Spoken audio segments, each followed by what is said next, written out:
About the grip, it's the thing that professional golfers are always making sure that they get right, and it's an area that amateur golfers should really be paying attention to as well. Now, it's changed over the years, but a lot of the old style golf grips used to have actually sort of prints, so you could position your hands correctly on the golf club, and that's changed. Grips are now slightly more colourful and a little bit more plain looking, but it's really important. And when we look at golf training aid grips, we can tell something in particular in terms of what it's trying to teach you, and that's actually the location of the thumbs. See, lots of people kind of get a little obsessed with how much their hands should be rotated over the club and under the club, but actually what's important when it comes to the grip is what your thumbs are doing. I'll explain.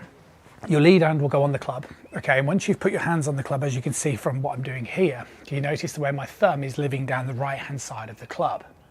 And this is key, because from this position, my right palm can now sit on top of the thumb.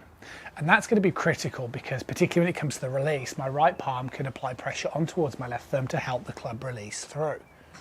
So once I now position my right palm on top of my left thumb, you can choose to do whatever you want with the fingers on the underside of the club, but can you notice the way that my right thumb lives down the left-hand side of the grip?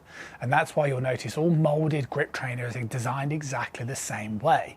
They're trying to get you to position your thumbs down opposite sides of the handle, because if you don't do that and you start tweaking your thumbs in the wrong position, you'll start doing things like manipulating the club face. And the problem with golf, if you haven't noticed, it's hard enough, let alone if you start playing with a club face which is incorrectly positioned.